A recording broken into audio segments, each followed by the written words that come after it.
আওয়ামী লীগ বাংলাদেশের মানুষের জন্য হুমকি, বাংলাদেশের প্রতিটা মানুষের জন্য অনিরাপদ। যারা জুলাই আন্দোলন করেছে এবং কি তাদেরকে বলা হচ্ছে হলো তৌহিদি জনতা। গণভোটের মাধ্যমে হলেও এই আওয়ামী লীগকে নিষিদ্ধ করুন। যদি আবার কোনো অভ্যুত্থান হয় সেখানে সম্ভবত উপদেষ্টাদের কিছু না হতে পারে, আমাদের হবে। আওয়ামী লীগের নিজেদের যে অনুশোচনা, সে অনুশোচনা নাই, এবং তারা তাদের যে উদ্ধর্ত আচরণ, তাদের যে সন্ত্রাসী কার্যক্রম বিগত 17 বছর চালিয়েছে, তারা বর্তমানেও সেই সন্ত্রাসী কার্যক্রমের একটা অংশ। গাজীপুরের ঘটনা আপনারা জানেন, গাজীপুরে কি ঘটেছে। তারা পরিকল্পিতভাবে একটা ট্র্যাপে ফেলা হয়েছিল এই সাধারণ ছাত্রদেরকে। তাদেরকে ডেকে নিয়ে বেধড়ক অস্ত্র দিয়ে যেই ছাত্রটা আমাদের কাশেম শহীদ হয়েছে, তার মাথায় এলো পাথারি কোপানো হয়েছিল, এবং তার এই নির্মম হত্যাকাণ্ড, এটা একটা হত্যাকাণ্ড ঘটনা হয়েছে। এবং আমরা মনে করি যে এই আওয়ামী লীগকে সমূলে উৎপাটন করা ব্যতীত, এই আওয়ামী লীগকে সমূলে সারা বাংলাদেশে নির্মূল করা ব্যতীত আসলে এই আওয়ামী লীগ থেকে বাংলাদেশের কোনো মানুষই নিরাপদ না। আওয়ামী লীগ বাংলাদেশের মানুষের জন্য হুমকি, শুধু বিপ্লবের জন্য না, বাংলাদেশের প্রতিটা মানুষের জন্য অনিরাপদ। এর জন্য অন্তর্বর্তীকালীন সরকারকে আমরা আগেও বলেছি, এখনও বলছি যে আপনারা দ্রুত বিচারিক প্রক্রিয়ার মাধ্যমে প্রয়োজনে গণভোট করুন। গণভোটের মাধ্যমে হলেও এই আওয়ামী লীগকে নিষিদ্ধ করুন।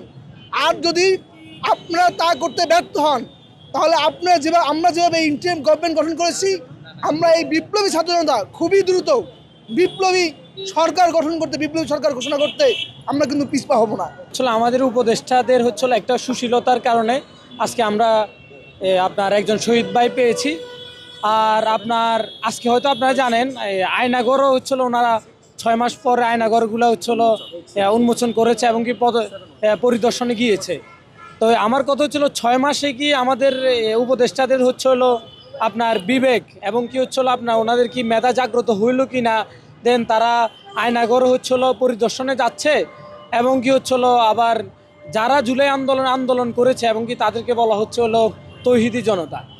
তাহলে এখানে আমাদের সবচেয়ে বড় ব্যর্থতা আমরা মনে করি যে আমাদের উপদেষ্টাদের সুশীলতার কারণে হচ্ছিল আমরা আজকে মব জাস্টিসের শিকার আমরা নিজেরাই হচ্ছি। আর হাসনাত আবদুল্লাহ যে কথাটা বলেছে সেটা অবশ্যই যৌক্তিক, কারণ হাসনাত আবদুল্লাহই মনে করে বা আমরাও মনে করি দেন যদি আবার কোনো অভ্যুত্থান হয় সেখানে সম্ভবত উপদেষ্টাদের কিছু না হতে পারে, আমাদের হবে এবং কি সাধারণ ছাত্র জনতার হতে পারে।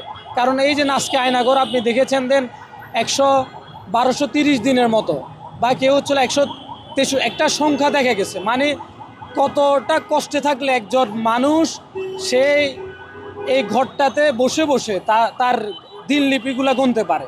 তো আমি এটা সম্পূর্ণ দায়ভার আপনার উপদেষ্টাদেরকে দিব, যেখানে উপদেষ্টারা এখনও কেন 6 মাস পার হওয়ার পরে ওনারা কেন অতি সুশীল কেন দেখাচ্ছে আপনার আওয়ামী লীগের প্রতি, সেটা আমি উপদেষ্টাদের কাছে জবাব চাচ্ছি।